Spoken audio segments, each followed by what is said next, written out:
аввалин давлати исломӣ нури дурахшон дар торикии зулумот бунёд гардид. ҳиҷрати пайғамбар саллаллоҳу алайҳи васаллам оғози нури дурахшоне буд, ки инсониятро аз зулумат наҷот дода ба роҳи рост, яъне ба сӯи ҳидоят раҳнамун сохт.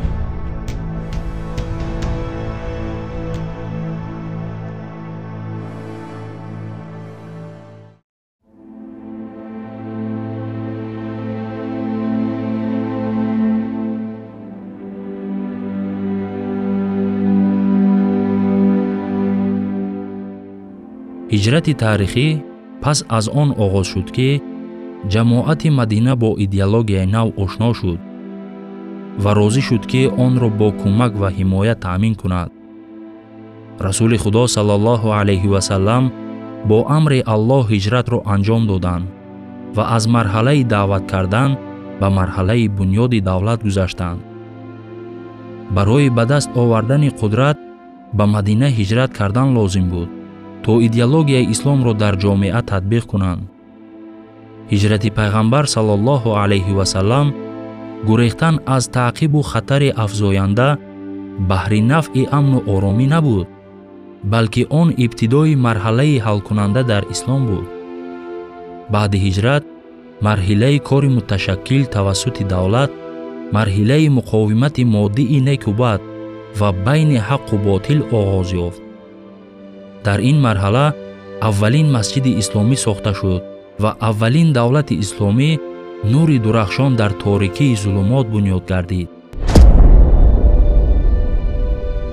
дере нагузашта ин нури кӯчак васеъ шудан гирифт, торикиро пароканда кард, нури адли исломро дар тамоми сарзамин паҳн намуд. ҳадафи ҳиҷрат ба вуҷуд овардани ваҳдати идеологӣ дар Мадина буд. тадбире ки барои расидан ба ин ҳадаф ба миён омад, ин буд, ки дар сафҳои мусалмонон як низом барқарор карда шавад, то ҳар гумоне ки боиси хусумати арабҳо дар Ясриб шавад, аз байн равад. ин тадбир бар бародарии инсонӣ, бародарии имонӣ ва бародарӣ дар ҳақ ва уҳдадориҳо асос ёфта буд, ки миёни як касу дигаре, миёни Авсу Ҳазраҷ ва байни муҳоҷиру ансор фарқе намемонд. ба шарофати амалҳои паёнбарӣ ваҳдати тафаккури исломӣ ба вуҷуд омад, ки ақида барои он асл ва рӯҳ гардид. бар асоси ин муҳоҷирон ва ансориён ба як иттиҳоде даромаданд, ки баъд аз он низоъҳои қабилавӣ аз байн рафтанд. рӯҳи ҷамоӣ бар асоси нав гузашт, ки дар таърих мислаш дида нашуда буд. ба ҷои пайравии қабила ақида асос гардид. ҳар кас пайрави пайғамбар Муҳаммад саллаллоҳу алайҳи васаллам шуданд. ҳамин тавр онҳо тавонистанд, ки як нерӯиро ба вуҷуд оранд, ки бо Қурайш муқобил истода метавонист ва нақшаҳои аз байн бурдани ширкро таҳия мекунад ва инчунин даъватро аз ҳар ҷиҳат пуштибонӣ ва тақвият медиҳад. дар натиҷа куфр аз байн рафт ва ислом эҳьё шуд ва ҳукмронии худро густариш дод. Макка мутеона ба дасти муҳоҷирони аз он ҷо рондашуда баргашт.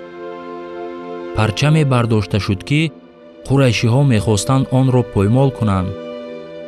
будҳоеро, ки арабҳо мепарастиданд, нобуд карда шуданд. куфр аз ин сарзамин нопадид гардид ва дар он ҷо пайдо шуданаш манъ шуд. тавҳид бо оятҳои қуръонӣ ҳамроҳ гардид. يا أيها الذين آمنوا إنما المشركون نجس فلا يقربوا المسجد الحرام بعد عامهم هذا. ای کسانی که ایمان آورده اید، به درستی که مشرکان نجس هستند، پس از این سال خود به مسجد الحرام نزدیک نشوند. چی طوره که در بالا گفته گذاشتیم، هجرت پیغمبر صلی الله علیه و سلم گریختن از تعقیب و خطر بحر امن و آرامی نبود، بلکه آن آغاز نور درخشان بود که تمام دنیا را فرا گرفت. انسانیت را از ظلمت نجات داده به راه راست، یعنی به سوی هدایت راهنمون ساخت.